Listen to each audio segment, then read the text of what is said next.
시청자 여러분 안녕하십니까? 9월 5일 미국 주요 뉴스를 전해드리겠습니다. 미국 국토안보부 산하 이민세관 단속국이 조지아주 현대전기차 생산부지 인근 공사 현장을 급습해 최소 450명을 체포했습니다. 이번 단속은 배터리 공장 건설 현장을 중심으로 이뤄졌으며 체포된 인력 대부분은 하청업체 소속 건설 노동자로 알려졌습니다.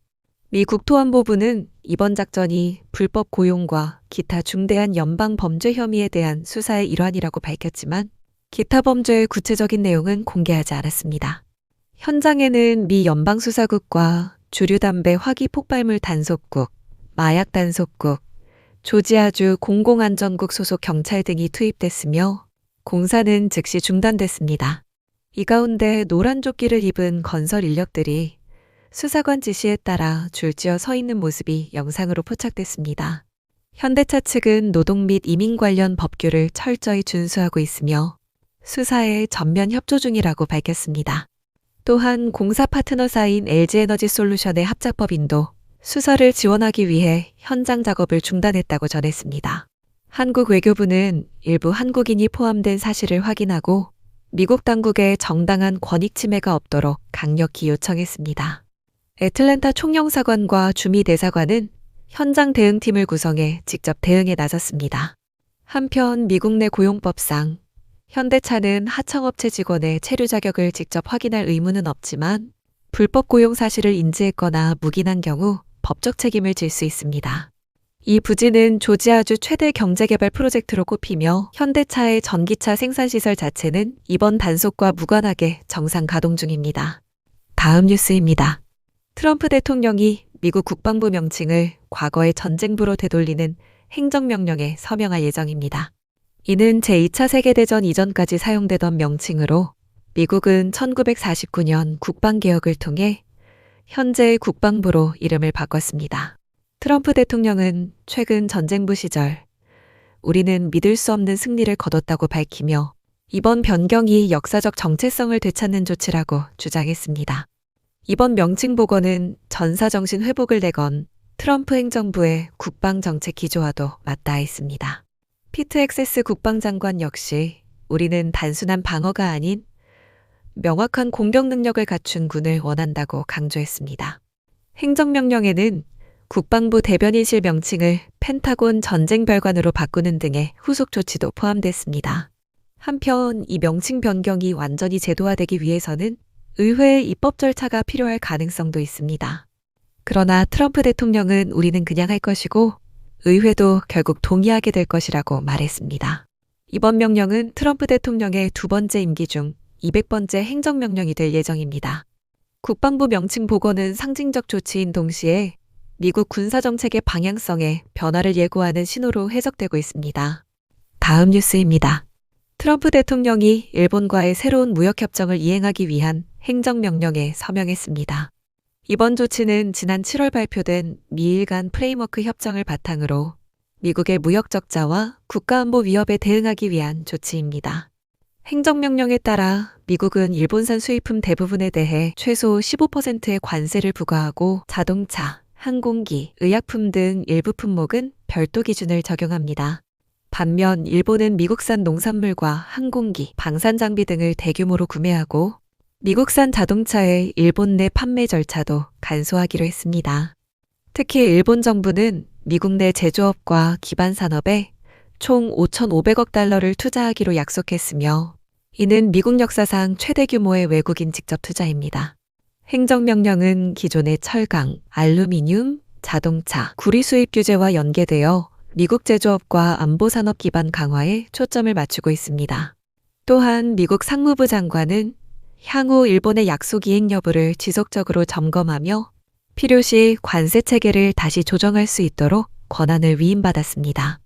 트럼프 대통령은 이번 협정이 미국 일자리 창출과 무역 균형 회복에 기여할 것이라며 실질적 경제 성과를 강조했습니다. 이번 행정명령은 일본과의 합의 내용을 정식 문서로 명문화한 것이며 법적 효력을 통해 즉시 관세 체계에 반영됩니다. 한편 한국은 아직 미국과의 관련 협상이 문서화되지 않은 상태로 2025년 9월 5일 현재 자동차에 대한 25% 관세가 여전히 유효합니다. 다음 뉴스입니다. 미국 국무부가 중국과의 연계 혐의를 이유로 일부 중미 국가 출신 인사들에 대한 비자 제한 조치를 단행했습니다. 마르코 루비오 미 국무장관은 이들이 중국 공산당을 위해 의도적으로 활동하며 법치주의를 훼손한 혐의가 있다고 밝혔습니다. 이번 조치는 구체적인 명단이나 국가명을 공개하지 않은 채 일부 중앙아메리카 국적자들을 대상으로 한다고만 설명됐습니다. 미국은 최근 몇 년간 중남미에서 중국의 영향력이 확대되는 데 대해 경계심을 높여왔습니다. 특히 일부 중미 국가들이 중국과 인프라, 통신, 에너지 협력 확대에 나서며 미국과의 전략 균형이 흔들리고 있다는 지적이 나옵니다. 루비오 장관은 미국은 법치와 주권을 훼손하는 외국의 영향력에 단호히 대응할 것이라고 강조했습니다. 이번 조치는 외교적 수위에서 중국의 중남미 진출에 경고를 보낸 동시에 해당 국가들에 대한 메시지로도 해석됩니다. 한편 중국은 중남미 국가들과의 협력을 상호 이익과 평등에 기반한 관계라고 주장하고 있습니다. 미국은 올해 들어 중국의 통신 장비 공급, 항만 개발, 정치 자금 제공 등에 대해 전방위적인 대응을 펼치고 있습니다. 특히 이번 발표가 중국의 열병식 당일 이뤄졌고 한국이 유일하게 해당 행사에 참석한 민주주의 국가였다는 점에서 미국이 동맹 내부의 친중 기류에 대해 경고를 보낸 것이라는 해석도 나오고 있습니다. 다음 뉴스입니다. 8월 미국 고용 보고서가 발표되면서 노동시장의 둔화 조짐이 보다 뚜렷해졌습니다. 미 노동통계국에 따르면 지난달 미국에서는 22,000개의 일자리가 새로 생겼으며 실업률은 4.3%로 전월 대비 소폭 상승했습니다. 이는 시장 예상치였던 76,000여 개의 신규 고용을 크게 밑도는 수준입니다. 보고서는 또한 6월 고용 수치를 13,000개로 하향 정정하며 2020년 12월 이후 처음으로 고용이 순감소한 달로 기록했습니다. 전문가들은 팬데믹 이후 이어져온 고용 회복 흐름이 사실상 종료됐다고 평가하고 있습니다. 이번 수치를 두고 일각에서는 통계 신뢰성 논란이 불거졌고 지난 7월에는 트럼프 대통령이 노동통계국장을 전격 해임하기도 했습니다. 채용은 줄고 해고도 크게 늘지 않는 이른바 저활성 노동시장에 진입했다는 분석도 나옵니다. 같은 주 발표된 민간 고용과 구직 지표에서도 둔화 흐름이 확인됐으며 실업수당 신규 신청은 3개월 만에 가장 높은 수준을 기록했습니다. 한편 금융시장에서는 국채 수익률이 하락하고 투자자들은 경기 둔화를 반영해 채권으로 움직이는 흐름을 보였습니다. 경제 전문가들은 노동시장의 구조 변화가 이어지고 있는 만큼 향후 고용 회복 속도는 더욱 완만해질 수 있다고 전망하고 있습니다. 다음 뉴스입니다. 미국 연방 배심원단이 구글에 대해 4억 2,570만 달러, 약 5,700억 원의 손해배상 판결을 내렸습니다. 소송은 2020년 제기됐으며 약 9,800만 명의 미국 이용자들이 위치 추적 기능을 껐음에도 불구하고 구글이 데이터를 수집했다는 혐의에 근거했습니다. 배심원단은 구글이 캘리포니아 개인정보보호법을 위반하며 사용자를 기만했다고 판단했습니다. 구글은 수집된 정보는 개인을 식별할 수 없는 방식으로 저장됐다고 주장하며 이번 판결에 대해 항소하겠다고 밝혔습니다. 회사는 또한 사용자가 맞춤 설정을 끄면 그 선택을 존중한다고 반박했습니다. 하지만 재판 과정에서 수집된 데이터가 구글 계정과는 분리돼 있다고 해도 사용자의 설정을 무시한 채 수집이 지속된 사실은 핵심 쟁점으로 떠올랐습니다. 원고 측 변호인은 이 판결은 개인정보에 대한 권리가 집단적으로 인정받은 중요한 사례라고 평가했습니다. 한편 구글은 지난해에도 시크릿 모드 사용자를 무단 추적했다는 혐의로 검색 기록 등 수십억 건의 데이터를 삭제하는 데 합의한 바 있습니다. 다음 뉴스입니다. 미국 법무부가 캘리포니아 전력회사 서던 캘리포니아 에디슨을 상대로 대형 산불 책임을 물으며 2건의 소송을 제기했습니다. 정부는 에디슨의 설비 관리 부실이 1월 로스앤젤레스 인근에서 발생한 이튼 화재를 일으켰다고 주장하며 4천만 달러 이상의 손해배상을 요구했습니다. 해당 화재는 주택 9,400여 채를 태우고 17명이 사망했으며 진화에만 24일이 소요됐습니다. 또 다른 소송은 2022년 샌버너디노 구규림을 불태운 페어뷰 화재에 대해서도 에디슨 측의 과실을 지적하고 있습니다. 회사 측은 사고 당시 송전 설비의 이상 신호를 감지한 사실은 인정하면서도 원인을 아직 확정하지 못했다고 밝혔습니다.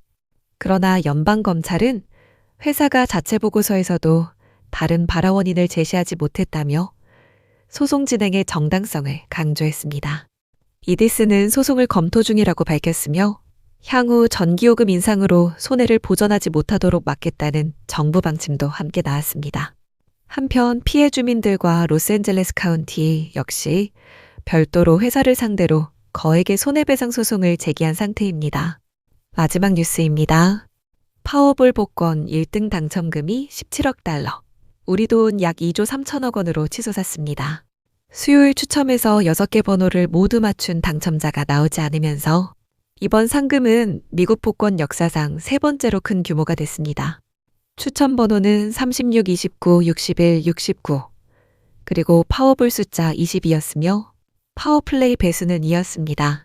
다음 추첨은 토요일 밤으로 예정돼 있으며 이번이 지난 5월 31일 이후 42번째 연속 당첨자 없는 추첨입니다. 이는 파워볼 역사상 최장 기록으로 기존 41회 연속 기록을 넘어섰습니다. 당첨자는 30년간 분할 수령하거나 일시금으로 약 7억 7천만 달러를 받을 수 있습니다. 하지만 세금 공제 전 기준이며 실제 수령액은 이보다 줄어들 수 있습니다. 당첨 확률은 2억 9,200만 분의 1로 여전히 극히 낮은 수준입니다. 이상으로 오늘의 뉴스를 마칩니다. 시청해주셔서 감사합니다.